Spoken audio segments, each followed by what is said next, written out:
Let's rock!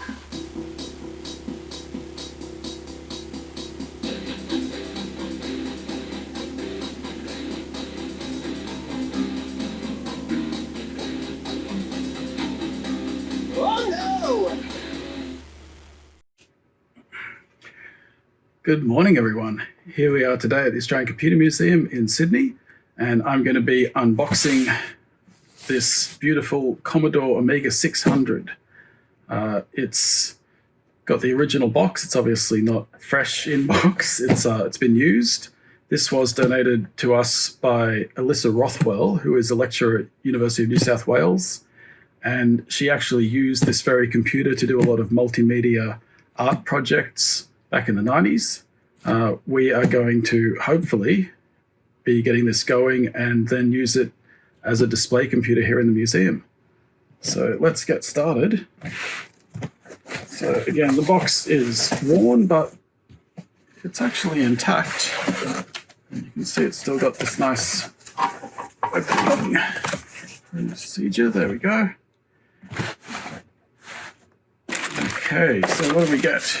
We get this cord. I don't know. It's going to be very informative. Okay. We have a power supply, which is obviously important. Now, we already have a working power supply for our Amiga 500, but the 500 is not working, so I'll just check if they're compatible, because it might be better to use that one until we've tested this one.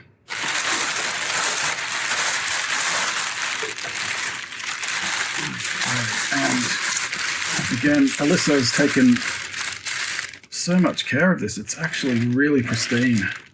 So I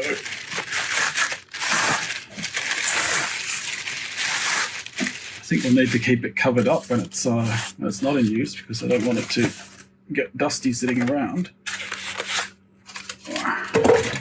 There we go, the Amiga 600 HD. So that actually has a hard drive built in, which should save us a lot of hassle. Let's turn around. So what have we got here? We've got composite video straight out. Well, that's nice, because the 500 only has mono video out, so you just get black and white unless you're using a special adapter. We do have an adapter from video to composite, but it'll be better just to use this. We've got stereo audio out, all the rest of our ports here, and we've still got an RF plug, so you could hook it up to a TV. Yeah, wonderful looking computer here. Again, this is in absolutely great condition.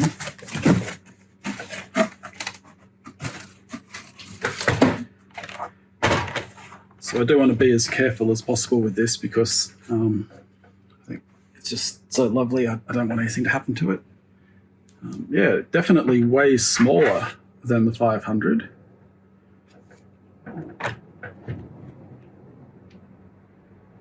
Okay, well, going to check out the power supply next. So I'll see you guys in a few minutes. Okay, we've plugged in the Amiga 500 power supply, and let's go. What? Okay, doesn't seem good. Does not seem to be working. That's a shame. Okay, what have I done wrong? Gave it a little test a minute ago. Here we go. Must have just not had the plug pushed in properly. Oh, look at this. All right. It says to put in a floppy. All right. All right. I feel like it should be able to boot from the hard drive, but maybe not. Maybe that's just my prejudice. Okay. Well, let's give it a go with this one. I don't think the operating system would be different from the 500, but I guess we'll find out shortly. There we go, look at this. Oh, and even the mouse is moving. Amiga workbench.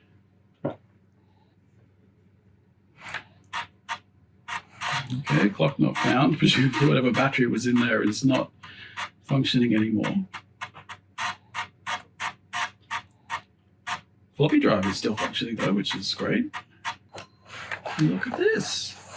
So what do we have? We have a RAM disk and workbench, but where is the hard drive?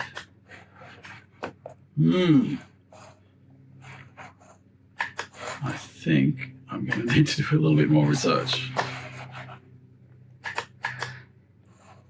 RAM disk, 4K in use, but nothing in it. Okay, wonderful. Workbench.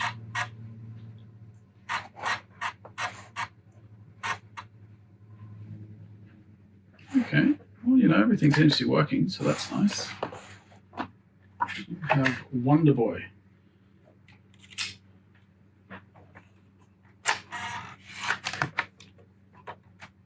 Let's give it Wonder Boy and see what it does. Okay.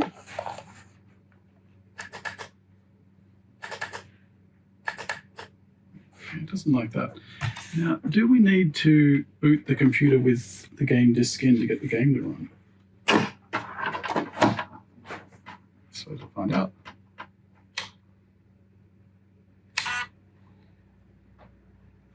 that how it works? I guess that is how it works. Look at that. Oh, wonderful. We probably should have some sound, which we don't, even though the volume's very high.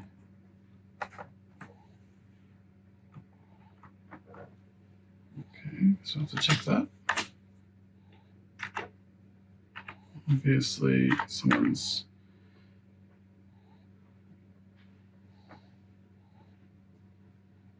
I'm a little worried I'm hearing a lot of whirring from the side away from the floppy drive, so that may be the hard drive not starting up. And there we go, Wonder Boy in Monsterland. Beautiful. Which may not work without a joystick. Oh, that's for another time. Okay, so we've got an Amiga that boots. It's working, but I've got a few concerns. Not getting any sound when I would expect to hear some sound. I'll have to test that.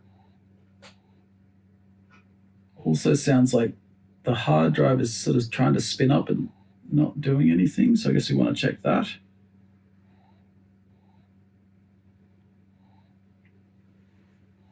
Okay, guess it's time to get into it. Okay guys, let's get inside the Amiga.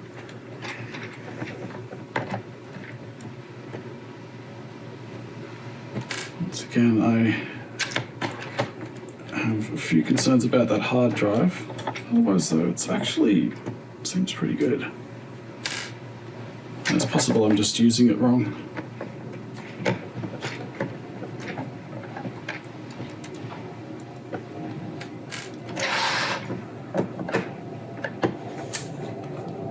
Okay, screw number 4.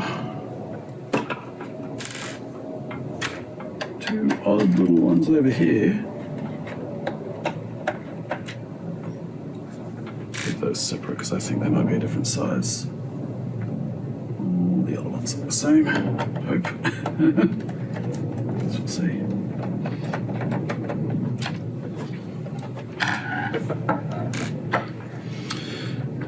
Okay, and it sounds like there are clips on the sides somewhere that are going to stop me from opening it properly. Oh, wow, it actually feels very, very tight. Okay, I've got to be careful here. Put screws under the feet or something. No, as far as I can discern, there's not screws there, but there's little flat clips apparently that sit here. And I'm hopeful that I can get it open without breaking them.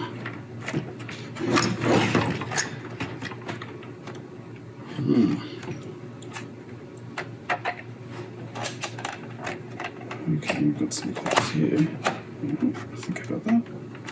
This one.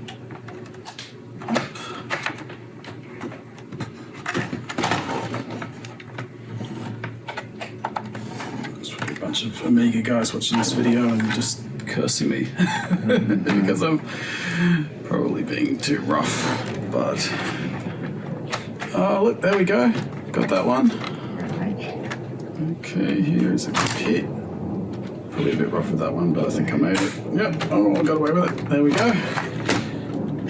This, I'm not seeing any broken plastic, so I think probably be a ribbon cable for the keyboard that you'll want to carefully disconnect so as not to rip it out. Definitely. Let's go. I can feel that ribbon cable getting in my way already. Oh, and there's this is probably for those little power lights, the LEDs. That's just gonna pop straight out. Yeah, that's nice. Now, look at this. Oh, it's Do you reckon that's the original hard drive? It looks way newer than I expected. I mean, maybe it looks is. way smaller than I expected physically.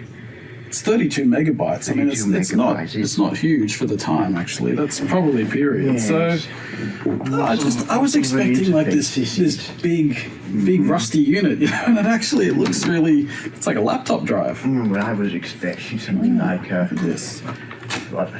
At least a half-height PC drive or something, but in terms of size, but given how physically small the entire unit is. Yeah, no, it is actually like, I didn't look up when these were made. I'm assuming it's a lot later than the other one, because everything in it looks so much newer. 2600, 1991. It's built in 1991? Really? That's just the I think that's a RAM expansion there. Right. And that battery's 1,000% going to be depleted, but so we should take that out before it becomes a liability. Nobody likes a lithium battery that's outstayed its welcome. I'm doing that wrong too, aren't I? Come on, what's an easy way to pop out a button battery? There you go. Not even going to bother testing that, because if that battery's probably older than you, Robbie. Yeah. Okay. It almost definitely is, unless somebody was hanging on to this, as people tended to do with Amigas. Well, it was owned by a university lecturer, actually, and she obviously took great care of it. Yes. But I'm surprised it's only got a 68,000 in it. I thought if it was this late, it might have an 020 or something. No, I think the 600 was not like a very powerful variant. I think because this and then the 1200 came out, which was the one with the new, like, the AGA and like the new graphics and everything. Okay, I mean, it kind of looks like a pretty regular hard drive, so, you know, wondering if we've got... interface is it? It's not a PC like an IDE one. No. It's smaller. Yes. It's probably some sort of odd SCSI type thing. I'm thinking in the short term... All that can be found out with a Google. Oh, yeah. No, and I'm thinking in the short term we take the hard drive out because we know it works with the floppy drive. Yes. And I'm suspicious of the hard drive, but I think we're going to need some extra hardware. And I think there's probably a bunch of ACMS members who have the necessary hardware to check that drive. But for now, I think battery out, hard drive out, put it back together, and we can just boot it from floppy. Yes. And then we know that it's going to work and nothing is going to explode in it. You know, I think that's probably the best way forward with this right now. Okay, well, let's see if I can reverse the mischief that I've done. Okay, pop that up. never been a big fan of ribbon cables. No. The newer they are, the more I hate them too. Like, this one's not too bad. Like, something like the 8-bit, you know, like the Amstrad or the Commodore, the ribbon cables are kind of, you know, they're thick enough that you can be a bit rough with them, but anything after about, you know, 2000, 2010, like, they just have the most teeny, flimsy little things, and basically you get one chance to plug and unplug them, and then they're just gone. You can never do it a second time.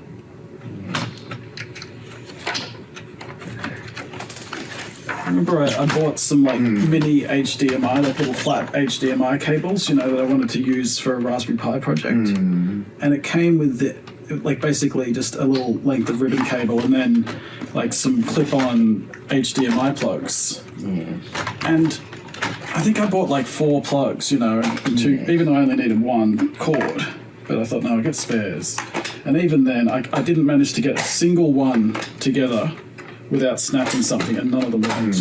And I was just so disappointed. And I ended up getting, you know, some kind of like just small HDMI plug, not a flat one, because I could never find one that is... I find that seems like a bit too much of a panel gap there. I think I've misaligned this.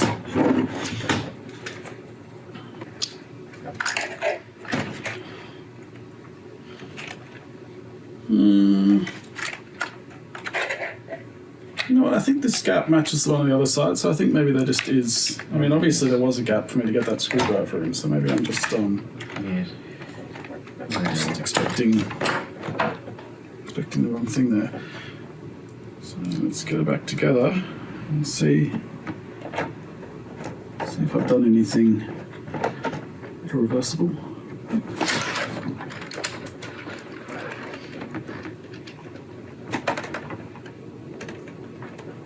That is definitely metal on metal. Yeah, there we go. Okay. What a beautiful thing is the magnetic screwdriver. Yes. I mean, you don't always want it. Because No. there's times when you're just going to magnetize the wrong thing. Yes. But still, just being able to, you know, have the screw stay on the end of the driver when you're trying to get it into some, like, you know, awkward spot is very nice. Yes.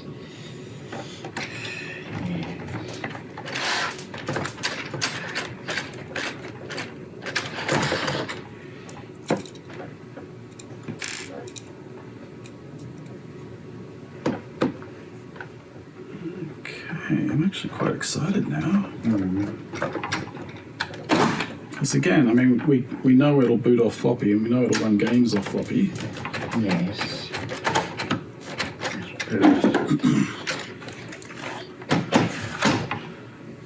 Okay. All that'll do is in its secret. Well, exactly. You know, this is the thing, like... I mean... I'm not going to be doing serious research on this. We're going to be showing it off. And so it needs to be reliable and yes. durable. And again, just working. Okay, let's go, Wonder Boy.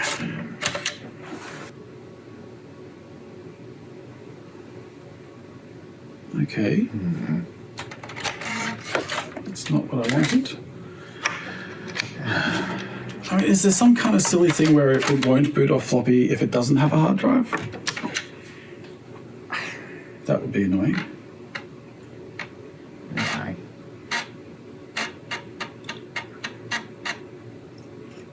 Okay, this is working. I mean, this is the other thing, is that all these discs are so old that they're suspect too. But Yes. I think having a known good computer, we can start to test the discs and then work out what does and doesn't work. Yes. Because, again, I think just, you know, if we can have this, you know, either back where the other one is, or maybe over where the Commodore 64 is, I don't know, we could hook them up on the same screen, you know, and just switch them or something. Yeah. so that, you know, so people can come in and just play an Amiga game and know what it is. Yeah. I remember I used to just think the Amiga was great when I was a kid. Okay, here we go. Workbench is working. Yeah. Oh, here we Yeah, that's how go. you So pull we can down see the what's menus, going on. you Look at know, that. Click. Oh, I didn't even know about that. Yeah. Look at this. It's my voyage of Amiga discovery, guys. Yeah. Okay, well, I think we've established that it works. And, yeah, we'll see what we can do next. So thank you, everyone, for watching. We'll see you later.